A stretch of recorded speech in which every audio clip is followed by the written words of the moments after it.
Paz do Senhor, amados irmãos. Amém. Nós nos alegramos por essa oportunidade que o Senhor nos concede de estar na sua casa, poder exaltar o seu nome, conhecer a sua glória. Ele é digno de ser adorado, engrandecido, porque mais um dia Ele nos concede de poder estar nesta casa para engrandecer o seu nome, render a Ele todo o louvor que é devido. Nesta noite nós nos reunimos para fazer o que é da vontade do Senhor. Com certeza cada um com as suas lutas, com as suas dificuldades, mas cada um se esforçou do seu jeito e está aqui nesta noite para louvar o nome do Senhor. A palavra de Deus, ela se renova cada manhã. A palavra do Senhor vem trazendo força, sustento, renovo para a vida do seu povo. Os dias são difíceis, mas maior é aquele que está conosco do que aquele que está no mundo. Nesta noite, para nós podermos meditar na palavra do Senhor, eu desejo ler 2 versículos da palavra de Deus. Está escrito no livro de Mateus, capítulo 9, versículos 35 e 36. Diz da seguinte maneira: E percorria Jesus todas as cidades e povoados, ensinando nas sinagogas, pregando o evangelho do reino e curando toda sorte de enfermidades. Vendo ele as multidões, compadeceu-se delas, porque estavam aflitas e exaustas, como ovelhas que não têm pastor. Os irmãos podem se assentar. Nós estamos aqui nesta noite, mediante uma palavra que só no versículo 35, ele traz muitas informações para nós aqui nesta noite. A palavra de Deus, ela é poder, ela é autoridade. A palavra de Deus é ela que convence o homem do pecado, da justiça e do juízo. É a palavra de Deus que nos conscientiza a maneira que nós vivemos, a maneira que nós estamos portando, se agrada ou se está entristecendo ao Espírito Santo. Mesmo sem conhecer Jesus, a palavra, quando ela é anunciada, ela tem o poder de trabalhar na vida da pessoa e fazer com que essa pessoa venha ao pleno conhecimento. E o Espírito Santo, no tempo certo, no momento oportuno, vai estar trazendo a revelação para essas pessoas. Nós vemos que o Evangelho de Deus, ele é poder. E como poder, nós vemos o próprio Jesus, o Filho do Deus Altíssimo, começando o seu ministério realizando milagres. Milagres acompanhavam Jesus por onde quer que ele andava. E nós vemos aqui o versículo 35 falando que Jesus, ele percorria cidades, povoados, ele ensinava nas sinagogas, pregando o evangelho do reino e curando toda sorte de doenças e enfermidades. Então nós vemos o Jesus que tem uma preocupação em trazer o conhecimento e a revelação para as pessoas que não conhecem essa verdade. É tremendo, é maravilhoso, porque quando nós, um dia, quando entregamos nossas vidas para Jesus, nós vivíamos desgarrado, distante, sem o conhecimento dessa verdade. Mas um dia nós alcançamos, não pelos nossos méritos, mas pelo favor insondável desse Deus que tem poder para transformar vidas. O que me chama a atenção nesta noite é que antes, de Mateus estar trazendo esses registros, falando a respeito de como é que Jesus ele estava realizando o seu ministério, nós vemos que nos versículos anteriores, Jesus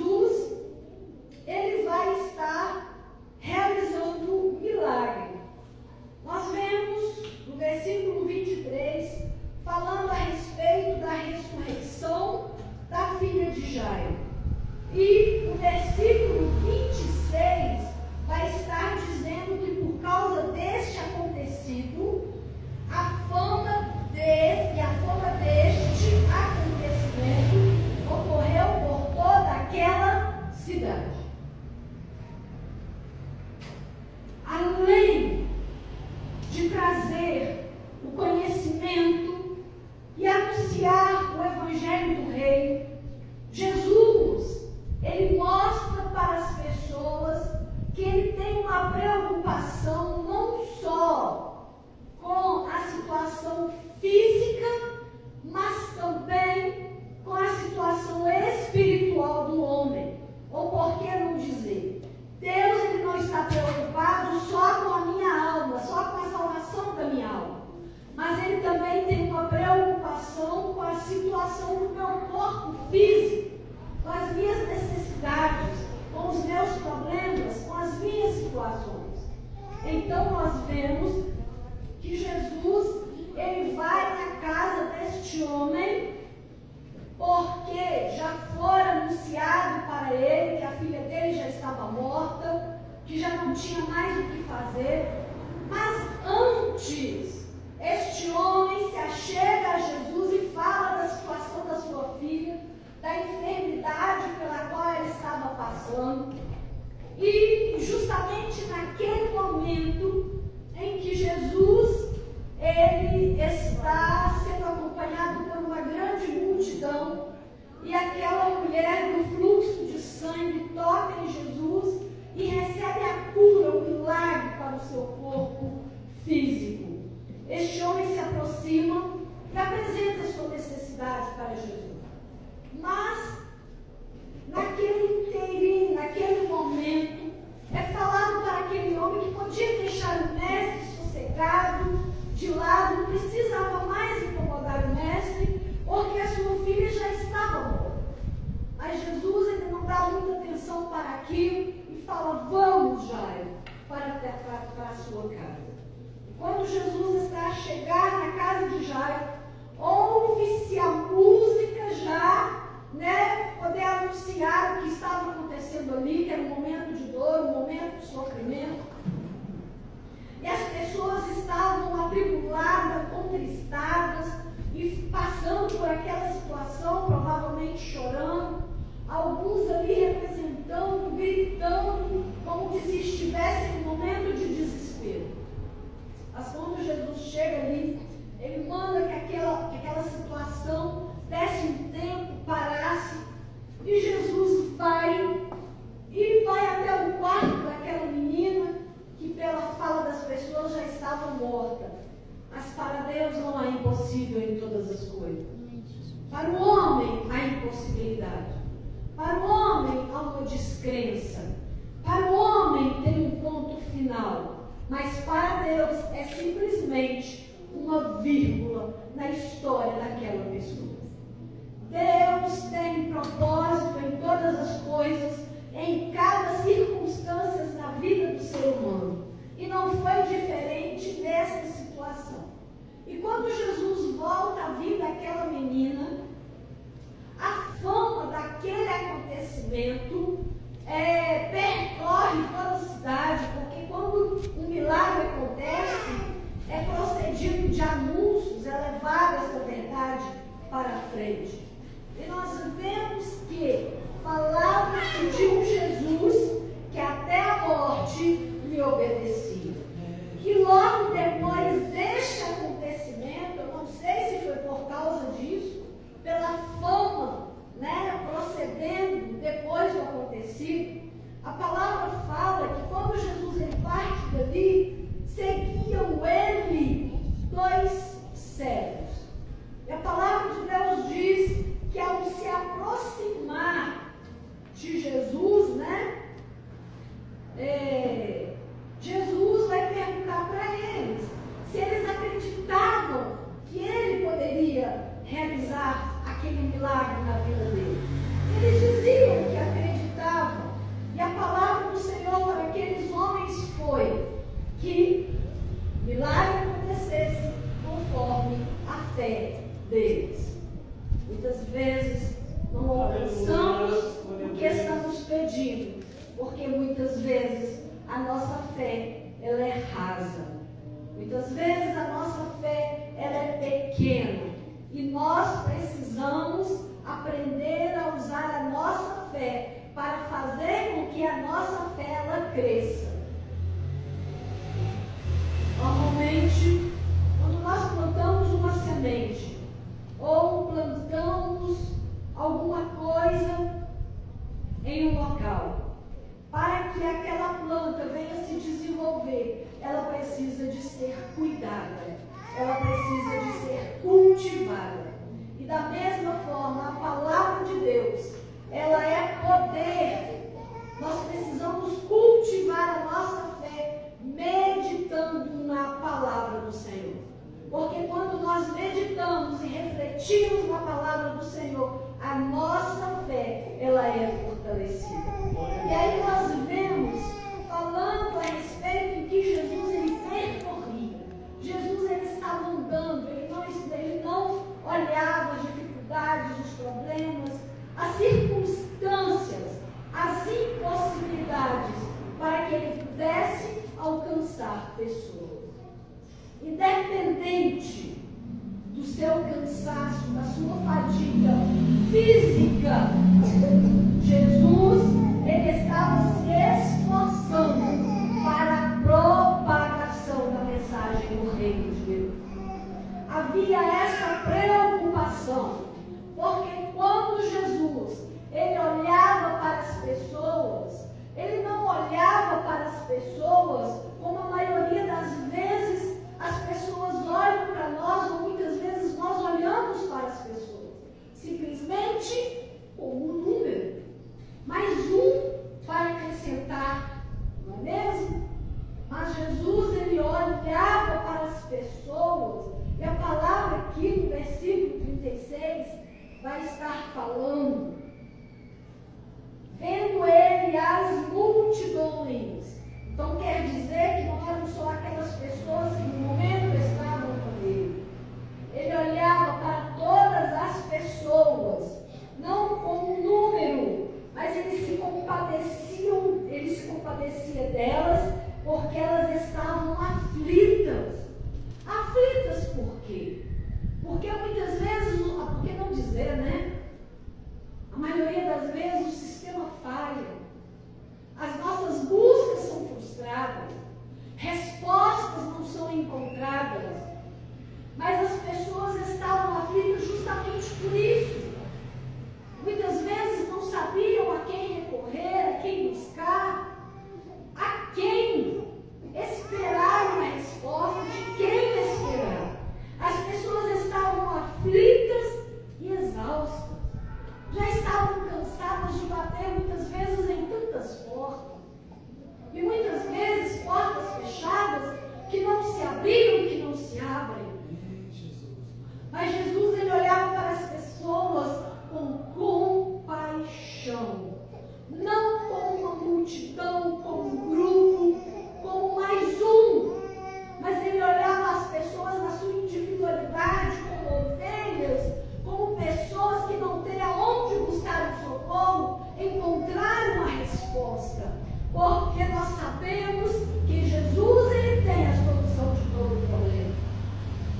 Mesmo que venhamos a nos frustrar com o sistema, mesmo que venhamos a nos decepcionar com a vida, achar que muitas vezes não valeu a pena as tentativas, todo o esforço, mas Deus, ele olha para mim e me enxerga na minha individualidade. Aleluia. Ele conhece a minha dor, ele conhece a sua dor, ele conhece a sua dificuldade, aonde mais te machuca, aonde mais te fere.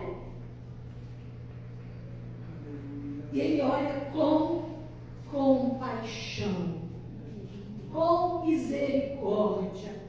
E isso faz toda a diferença. Porque quando ele olha para mim, para você com misericórdia, com compaixão, ele sabe que você confia na resposta dele. Ele sabe que você está esperando pelo socorro dele. Glória a Deus. Ele sabe que você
perfil da empresa. Olha, muito obrigada pela sua presença. Se tiver uma outra oportunidade, nós vamos te chamar. Mas com Jesus não é assim. Ele não fala para mim e para você: olha, depois eu vou resolver isso, depois eu vou fazer aquilo, olha, fica de lado, aguarda um momento. Não. Deus é um Deus de já. Deus é um Deus que trabalha, que nos ensina e que nos ajuda na nossa caminhada. Ele é o Deus que se faz presente. E quando eu sou vista por Ele, eu não preciso de que mais ninguém me enxergue. Porque já é o suficiente Ele me ver. Já é o suficiente Ele saber da minha existência. Já é importante Ele me enxergar e falar: eu te conheço. Eu te conheço e eu te sondo por dentro e por fora. Eu te vejo muito além do que se é visto, muito além das possibilidades. Isso é tremendo, isso é maravilhoso. Nós sermos enxergados por aquele que poderia ver todos os outros, mas ele se agradou de olhar para mim e para você. A nossa pequenez, a nossa insignificância, a nossa fragilidade, com todos os nossos pecados, com todas as nossas imperfeições, com tudo o que somos e o que nada somos, Ele nos enxerga mesmo assim. E é isso que vai fazer a diferença. Quando eu sou vista por Ele e Ele faz disso um extraordinário na minha vida. Que o Senhor venha nos ajudar nessa caminhada, que possamos entender os propósitos de Deus na nossa vida, que possamos aceitar o projeto dEle, a vontade dEle no nosso ser. Porque muitas vezes queremos que o Senhor faça conforme a nossa vontade. E muitas vezes, ou por que não dizer, a maioria das vezes, a nossa vontade não vai ser melhor para nós. Muitas vezes é difícil a gente aceitar o caminho. Muitas vezes é difícil a gente aceitar o desafio a qual o Senhor tem lançado para nós. Muitas vezes quando a gente olha e fala: mas Senhor, é eu que tenho que passar por aqui. Senhor, é eu que vou ter que passar por isso, por essa situação, por essas circunstâncias. Mas é comigo mesmo que o Senhor está falando, que o Senhor quer que aconteça. Não pode ser com o outro, não. Né? Às vezes a gente quer que o Senhor passa a vez. Me dá um tempinho para me respirar. Mas o nosso descanso não é aqui. Deus tem um projeto, um propósito maior na minha e na sua vida. A caminhada é longa, é difícil, vamos encontrar espinhos, e muitos. As pedras vai machucar os nossos pés, vai ferir a nossa alma, o nosso ego, o nosso orgulho. Mas também neste caminho o Senhor vai tratar e vai nos quebrar e vai depois nos restaurar para que possamos nos levantar melhores e mais fortes para a glória do seu nome. Como é difícil. Como é difícil. Mas o processo, a caminhada é que importa. Não importa como eu vou chegar do outro lado. O que importa é chegar. Mesmo que eu chegue aos pedaços, porque lá Ele vai me renovar, Ele vai me fortalecer. Que o Senhor venha nos ajudar nessa caminhada. Possamos entender o propósito de Deus na nossa vida e aceitar o seu trabalhar. Porque o trabalhar de Deus em nós sempre será o melhor. Deus continue nos abençoando, em nome de Jesus Cristo.